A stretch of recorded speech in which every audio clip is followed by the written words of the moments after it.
When there's trouble, you know who to call. Everyone loves a battle-hardened hero, and no great shonen is without conflict. The protagonist versus the opposition. Yusuke has Team Toguro, Ichigo has the Espada, and Deku has the League of Villains. But today I want to focus on the best of the best, and what makes these groups tick, what makes them exceed expectation, and what grants them their failures. Firstly, these groups are massively different in the way that they're governed, or lack thereof in some cases.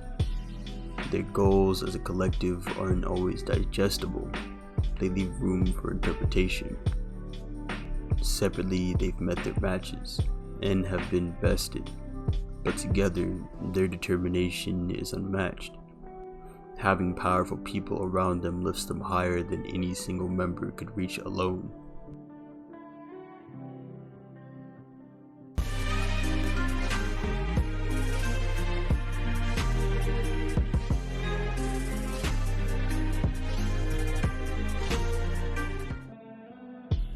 Then you have the Akatsuki, whose overall goal is to gain world peace through pain.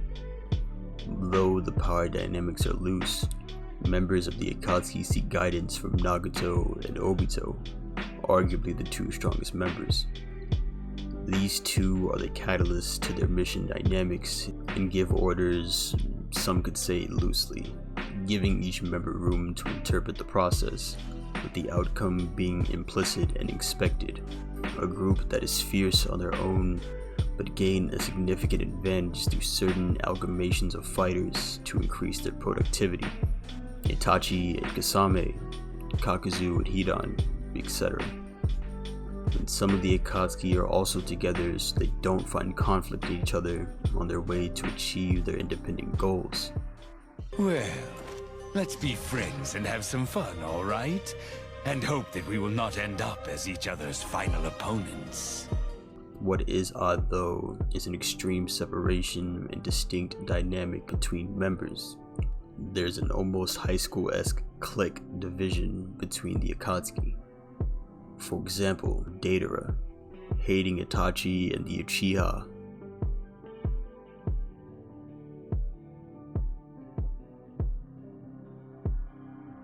Obito and Konan's discourse, and some members who seemingly never interact on screen. This tight-knit group seems to value chaos and revenge and their own egocentric goals over the entire organizations, while using pain's effort for world peace as a cloak to breed a method to the madness.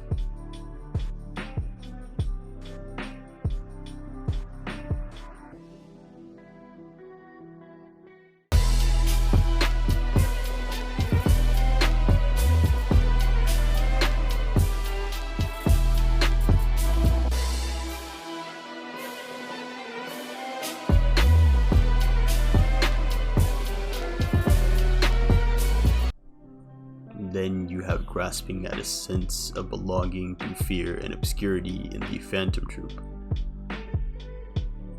Their motives aren't inherently clear, but what is clear is their dedication and protection of the spider. Or, I guess, the head of the spider. Their commitment to its center. That being Kurolo himself. But it isn't limited to just him per se. He is the head of the spider at the moment, so when his untimely passing comes, and it will come, someone will ultimately replace him, as the idea of the preservation of the spider as a whole is more important than a single member. The Phantom Troop is bred from annexation and outcasts, so it's no surprise they'd kin together. Each of the 12 legs serving an equal purpose of the overarching spider, all while emphasizing the importance of teamwork, community, and support. So much so that stalemated disagreements are decided by a coin flip, covering each member's blind spots and fragilities while also playing to what each members do extremely well, but they are by no means friends. The Phantom Troop are more or less business partners. They do share an interest in the preservation of each member in battle, but not specifically each individual person, replacing legs as spiders typically do when they no longer serve the greater purpose. And once that leg is severed, there's no rear view, no genuine remorse.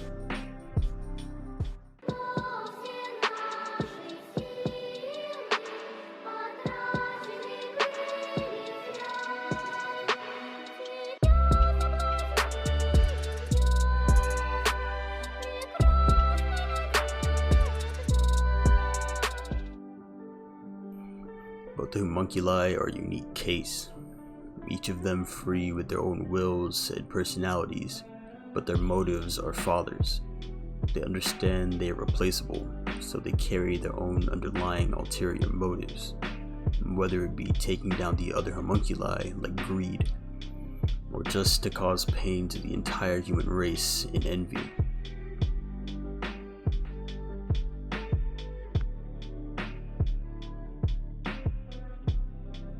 Every other group is a team, but the homunculi are auxiliary. They are depicted to be almost extensions, really in almost a subservient, complex relationship with the Father. It's almost as if he permits them to exist since they act in fear of him, living in a constant state of agitation, always on edge. Whether that fright is exhibited through respect and falling in line, utter oblivion, or malice, it's really a case-by-case basis.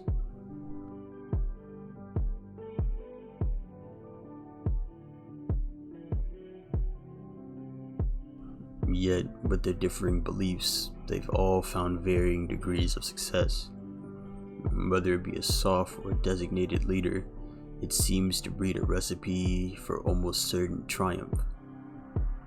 Yet, with all of that being said, all but one of these groups have fallen, proving the oligarchy of the Akatsuki is inconsistent and seemingly always in a state of change,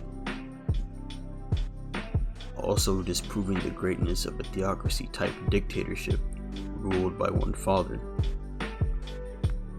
overall cementing the republic-esque relationship the Phantom Troop uphold.